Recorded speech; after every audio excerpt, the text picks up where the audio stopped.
This entire military is one cohesive, dedicated force. And the threats to our nations, they don't sleep. They're watching our every move.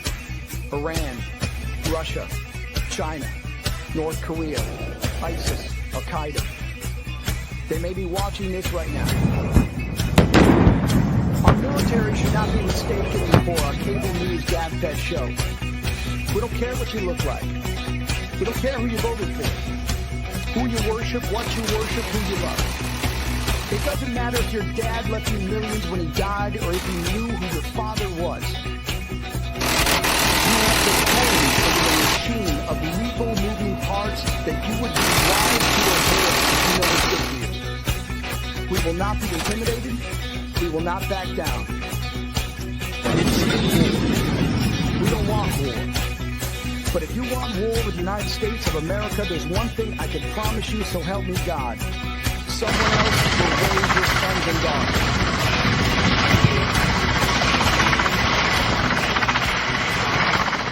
Military Broadcast Radio, the station that's giving veterans a voice. Find us on the web at mbradio.us. And do not necessarily reflect the views or positions of any entities they represent. Find us on the web at mbradio.us. Welcome to Man Talk 133 with Charles and Darl, the movement dedicated to empowering men, uniting brothers, and building a strong coalition. This is more than just a conversation. It's a call to action. Join us as we uplift, support, and inspire men worldwide. Because together, we don't just talk, we lead, we grow, and we conquer. Are you ready to be part of the coalition? Let's dive in. Man Talk 133 with Shaw and Darrell. Welcome What's back. happening? What's going on, brother? What's happening with you? What's going on? Everything is good. Everything is good, man. Listen, Right. we have a topic I'm sure that has been talked about on this show numerous times, probably. Okay. What we got? I saw some things that that I would like to discuss about it. Mhm. Homeless veterans. Okay. Homeless veterans, man. What's your thought about that? Homeless veterans. Yeah. My thoughts, man, I think that's really ridiculous. You know what I mean? Yeah, as You vet. know, yeah, guys serve, man, and then they come back and they homeless. You know what I mean? I don't know where the disconnect is on that. But you know what I'm saying? We need to we get more help for them guys like that. You know what I mean? Right. And the crazy part about it is I hear a lot of as I did my research, I saw a lot of excuses for it, not excuses, Right. but things that kind of brush over it, if that makes sense.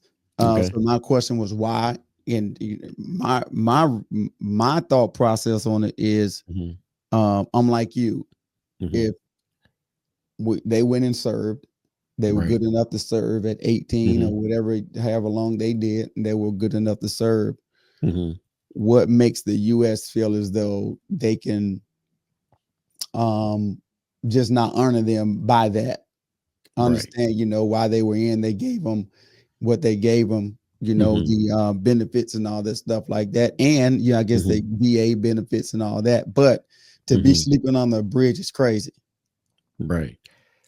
And man, out the VSOs, man, they got to step their game up too. You know what I'm saying? Like a lot of times, man, like I said, you could tap in with some VSOs, and some VSOs may not want to really help you like that. Right. You know what I'm saying? Because it's like I said, I'm a disabled vet myself, so I kind of ran into that situation. And I had to go out of town to actually get another VSO that was gonna look out for, that do what they was gonna do their job and what they're supposed to do. You know what I'm saying? And like I said, sometimes, man, you can run across some VSOs, man, they can be, it's almost like it's their funding.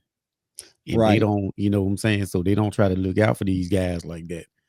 And Right. then, guys don't get no medical, they don't get no medical attention or none of that, man. They don't get to see doctors or nothing. So like I said, that's why I said in the beginning, it's ridiculous. You know what I mean? It really is, man. You know, some of the common things that when I was doing my research on well, one of the most common things, and I feel it, me personally, I feel as though it's an excuse or whatever, is the one of the main reasons is mental health challenges. Although I understand that, but I also feel as though that even though they have mental health issues, they still can take care of themselves. If they're outside staying under a bridge or wherever they staying at, and they take care of themselves, why wouldn't it be a thing where they can do it? Right. You know, like, man, you had to excuse my voice because it's a little bit gone. So I'm not sounding like squeaky. That pollen got you. Yeah, it got me, man. And so so I'm just like comments that they need navigation. That's true. Yeah, They do need navigation. I agree with that. And but one of the things, like they always say, you know, it's a mental health issue, you know, but if you can stay under a bridge and they can figure out how to do from day to day with that, I feel like, you know, I'm more like you. I look at more so of the resources as well, because just let me read a little bit of this. Life in the military involves unique hurdles. Military members often face frequent relocations, physical distance from loved ones, working unfamiliar hours, and stressors. As veterans navigate regular lifestyle challenges without support network, and that's one of the keys, I guess, while they're going through the process, they should have more support, right? It's also too common for soldiers to develop mental health conditions like depression, anxiety, and substance abuse disorder. I can see that, but it's also a lot of veterans that, I'm a veteran myself, Air Force, Marine Corps. So there's a lot of veterans I see that have made it through through the cracks. So I'm just trying to figure out where can we keep them from slipping through the cracks. Right. And I guess I'll go back to whoever that was in the comments that said navigation. I'm glad they tapped in, because that, like I said, that navigation, that is the key.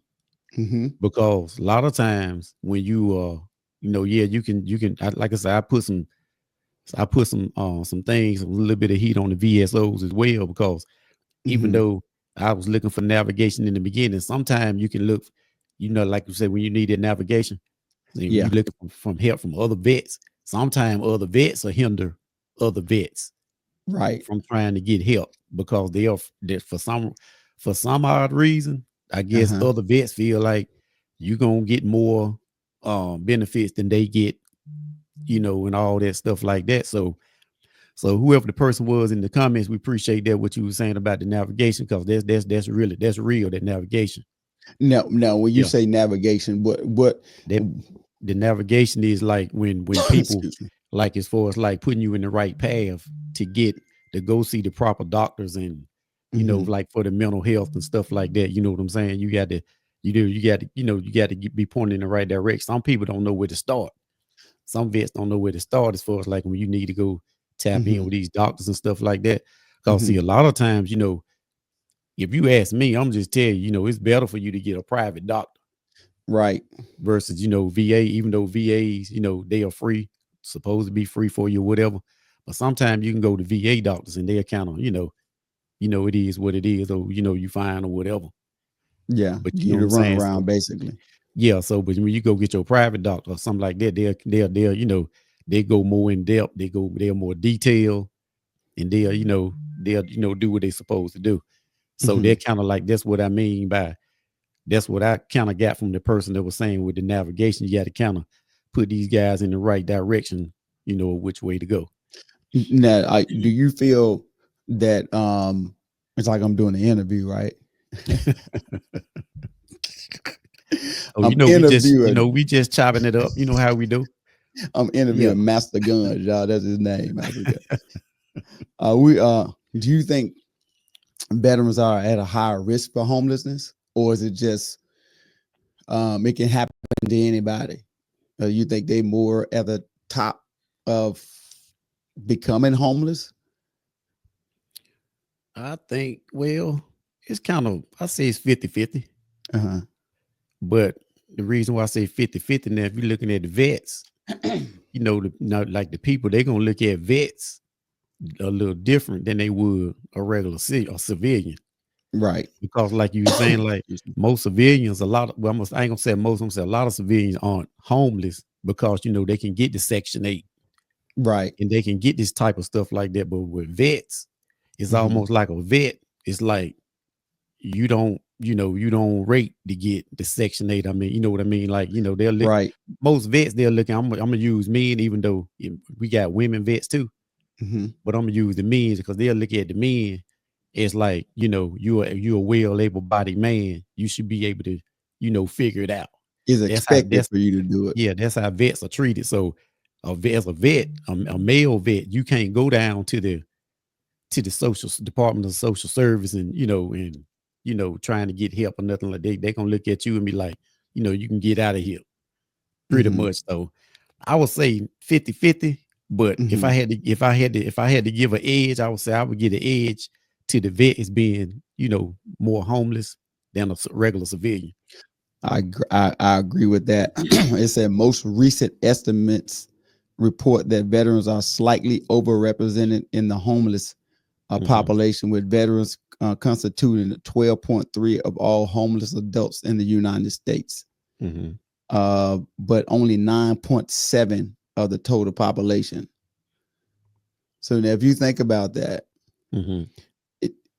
if they're representing 9.7% of the population and they represent 12.3, the numbers are like that. They do have a higher risk of being, and they are not that they are more homeless than everybody else. If you just look at the numbers itself, you know what I mean? So, and like you were saying,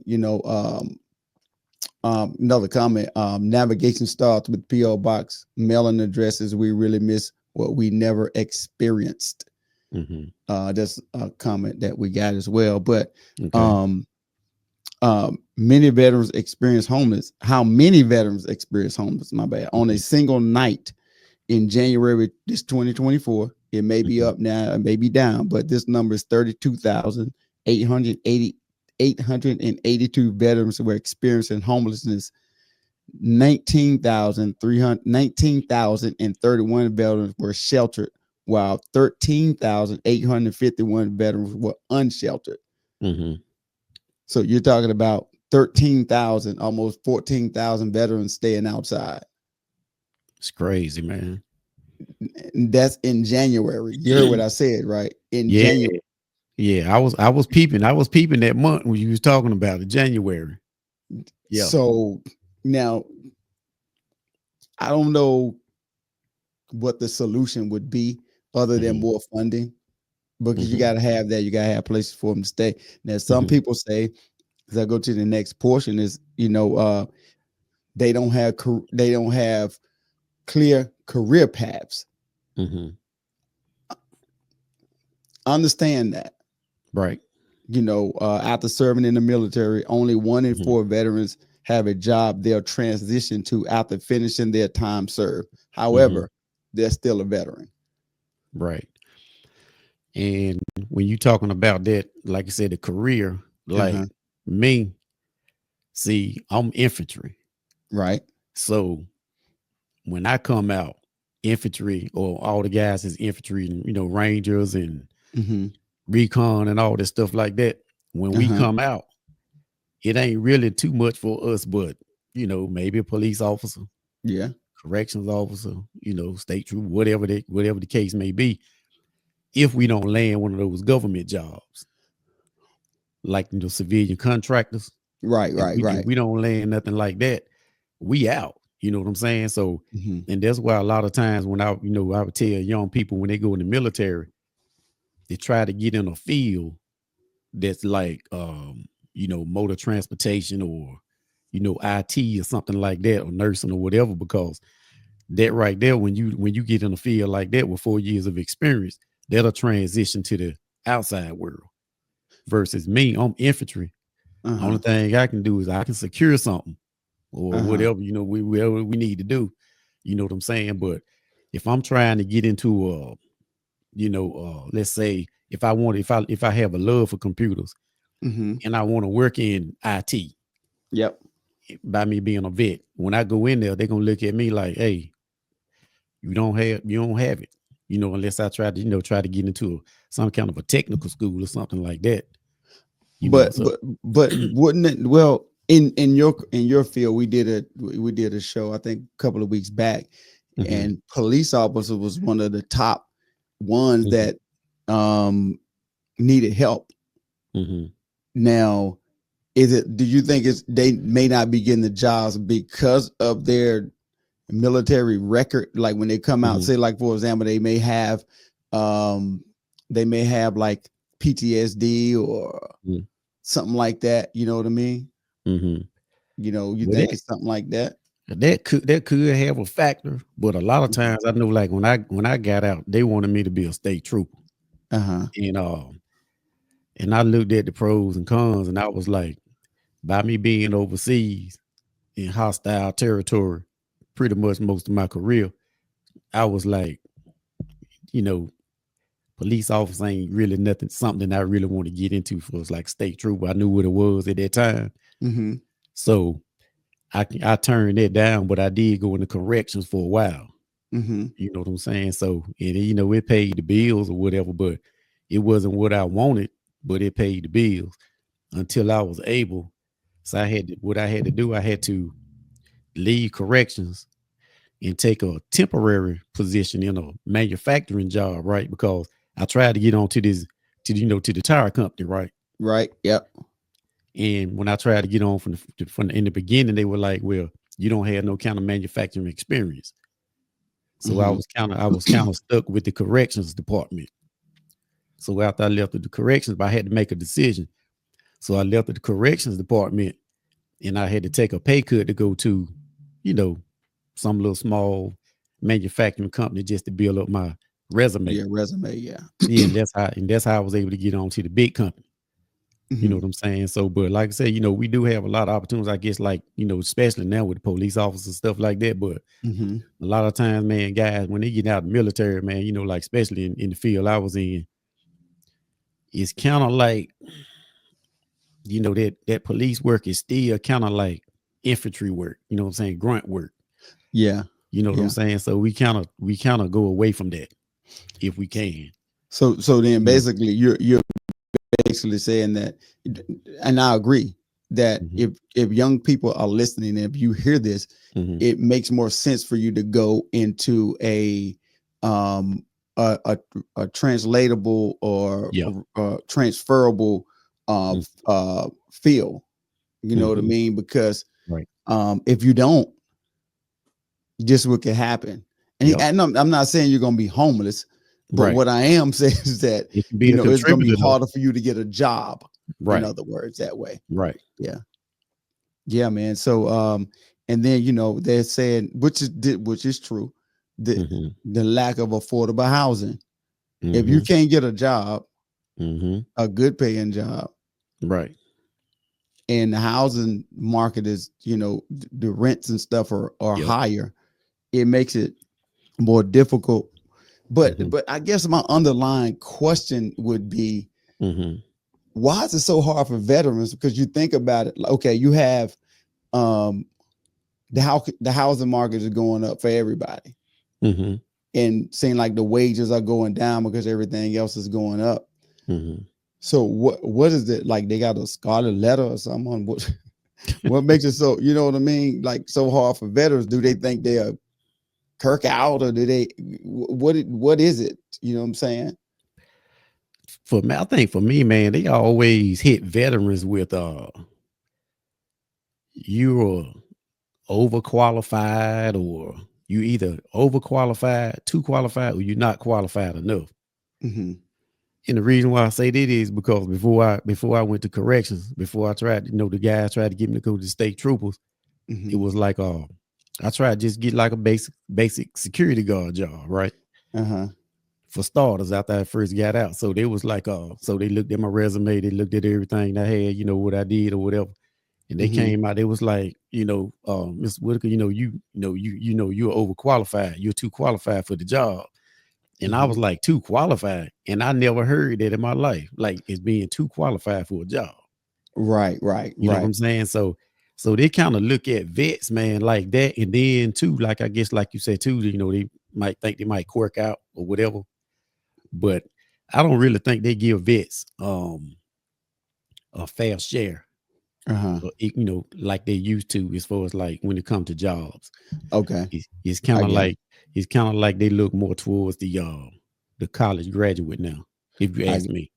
Hey, That's my opinion. Well, we up against the break, Doc. So once we come back from the break, we will jump back into it, and I'll respond to the comment that's in the comments. Military Broadcast Radio, the station that's giving veterans a voice. Find us on the web at mbradio.us. Opinions expressed in this program are those of the speakers and do not necessarily reflect the views or positions of any entities they represent. Welcome back to Man Talk 133 with Saul and Daryl. That's right. Master Guns. So what we left? What were we talking about? I got sidetracked by Mitch Russell. Yes, sir. We were talking about the homeless vets. I know we was talking about. We say. I said, where we at? I don't. I guess you was talking about because basically I think when I finished off with saying that you can either be underqualified, be too qualified, or not qualified enough for the jobs. You know what I'm saying? Yeah. And you were saying you went into the job and they were saying you were overqualified, right? Yeah, and I never heard that before in life. Yeah, how can you be overqualified? I have no clue, man. That was weird to me. Do you think that play a part in why veterans don't get the certain jobs, and it could lead to homelessness outside of the PTSD and all the other things that they may get diagnosed? And I got another follow-up question to you. Yeah, go ahead. Go ahead. Oh, yeah, go ahead. You say you have another follow-up question. Do you think that them, when they put that stuff in their records, right? The PTSD, the hurt legs, the backs and stuff like that, and that it would help them when we're talking about in regards to getting disability, but it would hurt them in regards to employment? In some cases, probably, especially the ones that, with the hurt, like saying their backs, the backs hurt and stuff, like legs or whatever, that could play a key role in it too. And and then not only, like you said, it ties in with the homelessness is, or not getting a job. If you don't get the job, right, because of your injuries, and then you go to the VAs and they don't want to help you because of your injuries, or they'll always say, oh, it's never, because they gonna always say it's not service connected. Right. You know what I'm saying? So that's gonna see you can't win. Okay, I see what you're saying. You can't work over here because of your military injuries or whatever. If that's how they want, if that's how they want to play it, this is in my opinion. Then you can't win over here because when you go to the VA gonna tell you, oh, you fine or whatever, you this or that or whatever. So you don't get no benefits or you don't get no health care. They may give you health care, but you won't get no benefits. And somebody made a good point in the comments. When they say you're overqualified, that means that they're just putting that position out there. They're hiring from within. Okay. Which means, like, hey, we got to put it up because I guess it's the law. We got to do it, but we really already got somebody else in mind. Okay, from within.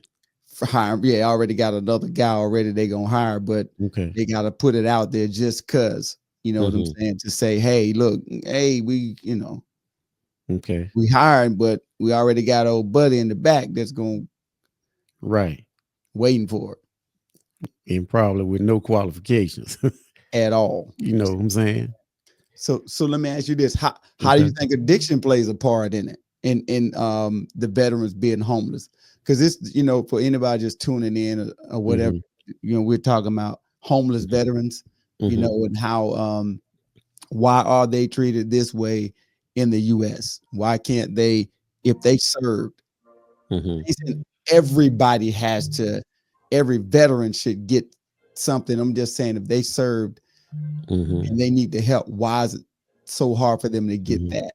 You know what I mean? Why they got to fight tooth and nail Right. to get it? Yeah. That self medication, man, is real. Yeah. And like I say, man, guys drink it up, man, or smoke it up or whatever, but I use alcohol. But they that's a big, that can be a big contributor too, as far as, like, you know, not getting the job or not even going to work. Right. You know what I'm Right. saying? Because, you I know, agree. that's all they doing is drinking all day, man. They, like I said, go back to the person in the comments earlier with the navigation. They ain't getting navigated to the pointed to the right place, you know, the right doctors and this and that or whatever, or the right people to talk to as far as help. So the next best thing for them, man, is self-medicate. Right. You know what I'm saying? So, and that, you know, that when you self-medicate, you know, we seen it, people around, you know, when they self-medicating like that with that alcohol, they ain't trying to get up and go to work, you know, they're just gonna try to get that next high. Right. Right. You I'm know, so telling you. I yeah. agree. I agree. Yeah, man. And that definitely would definitely play a part, because if you don't get up and go to work, you Right. can't really Right. pay for nothing. You know what I mean? Like you, and then that could lead into like domestic violence, which once you start getting all these records as a veteran, makes There it you go. even harder to get a job, because now they're looking at you like, hey, bruh, Right. yeah, you kind of a little rough around the edges. Now you got a Right. record. Now we really can't use you. Right. Just like I said, it's a no win, man. Like, you know, and do you think, for me, I think just being in the military itself is kind of like, it could kind of instill certain things in people that that it's hard for them to come out of. Meaning, you know, if you're a trained killer, it's hard for you to stop being a trained killer just like that. Right. Just It like takes the, some time to kind of just like the song. get out of it. Just like the song they played in the commercial. Yeah. They teach you how to put the uniform on, you just can't take it off. You don't know how to get it off. You can't get it Yeah. off. Can't take it off. Yeah.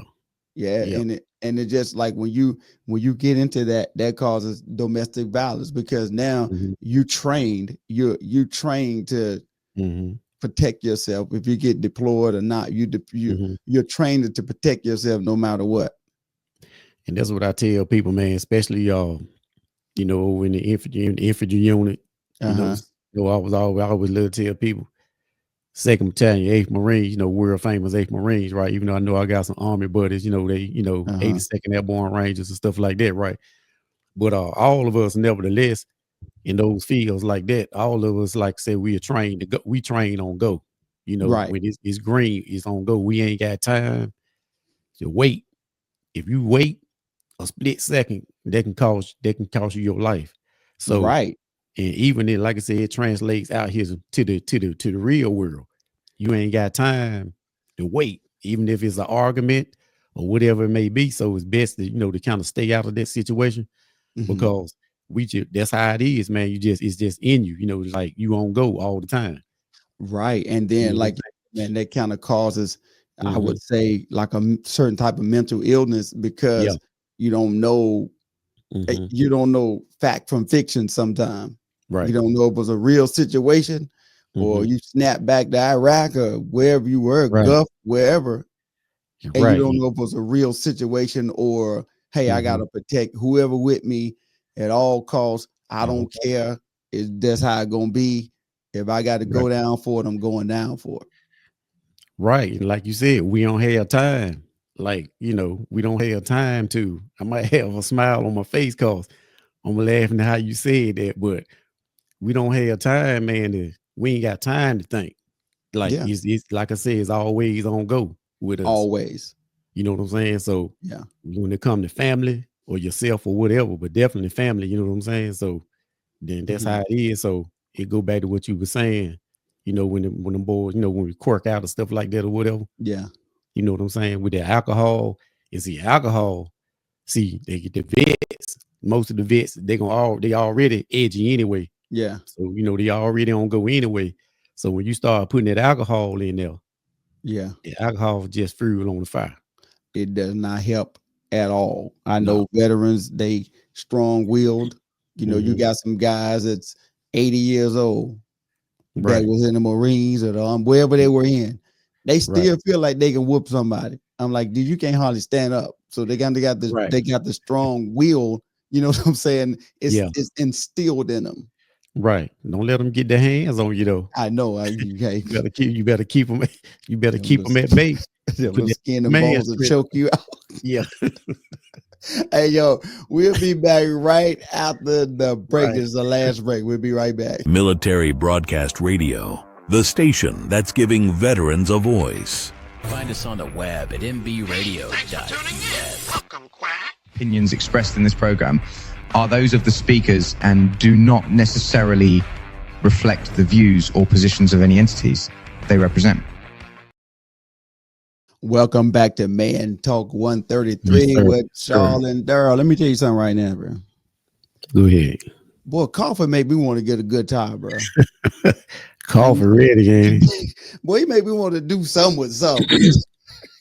I get that out, man. All them vets though, man, is on our commercial breaks, man. Those guys, they talented though. I give it to them. Yeah, man, coffee. That all of them talented coffee. He Yeah. be playing that good time. Be laying all back with all kind of stuff. He be doing his thing.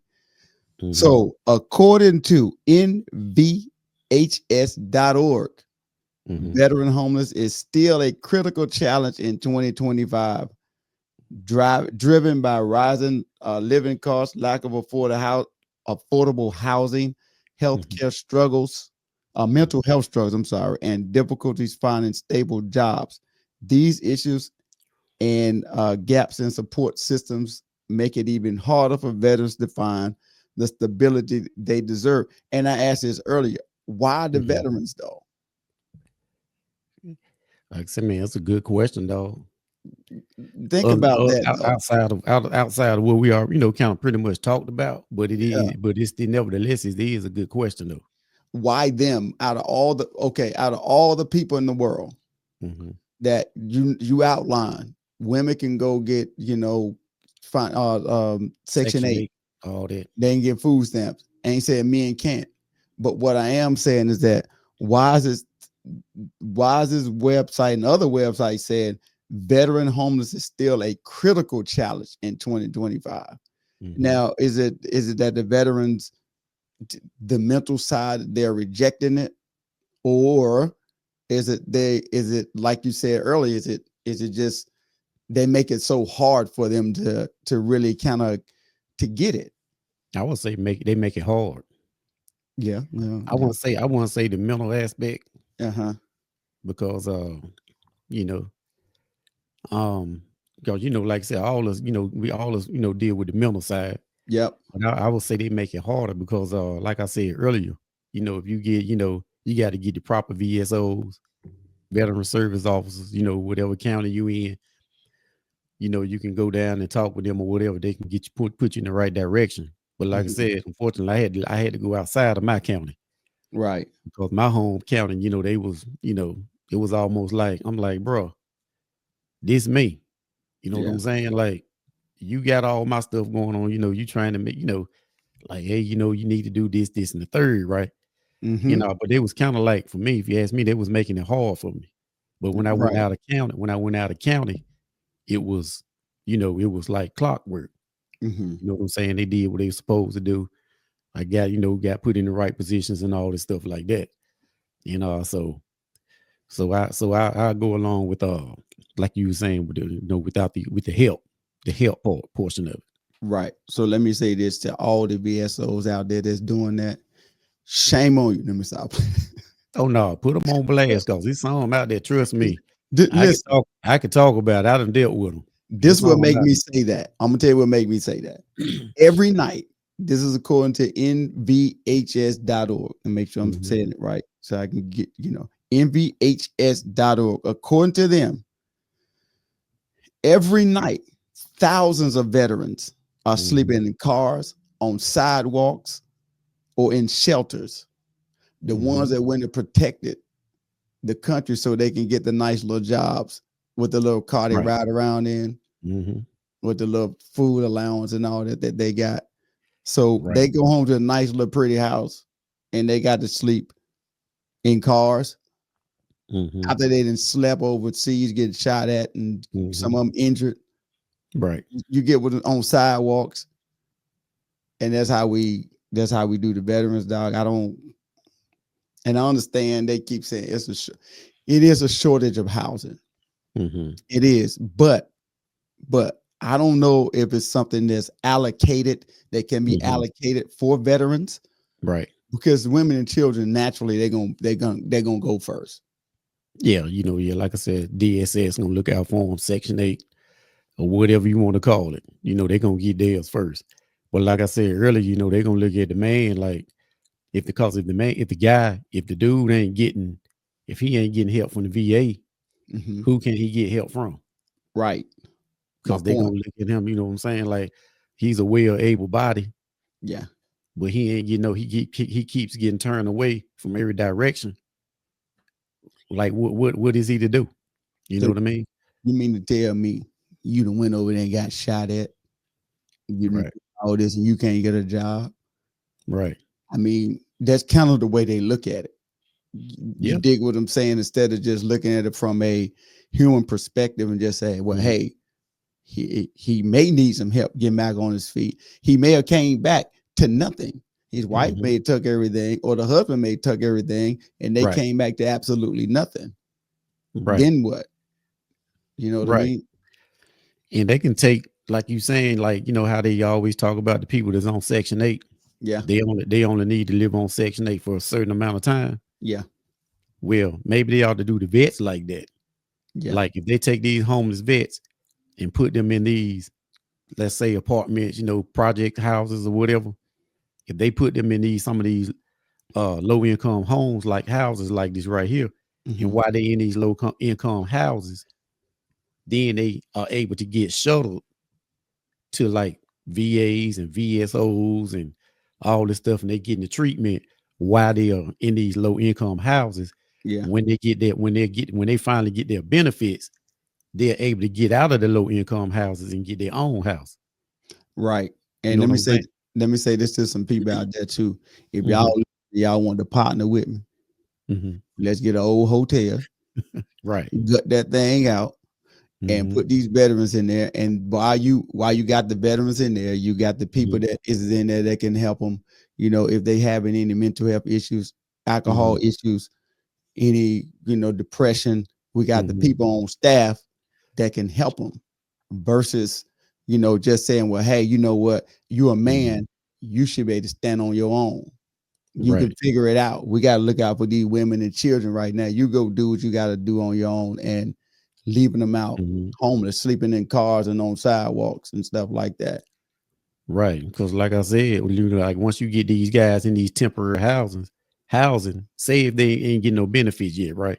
Yeah. And then these temporary housing, then when they started getting benefits, they can, and they start getting their full benefits, then they can get out of temporary housing and purchase their own home and get out of the temporary housing, versus like they was talking about how they trying to get like these young people out on Section 8. Yep. Who've been staying on Section 8 for years. They may not be trying to work nowhere or go nowhere.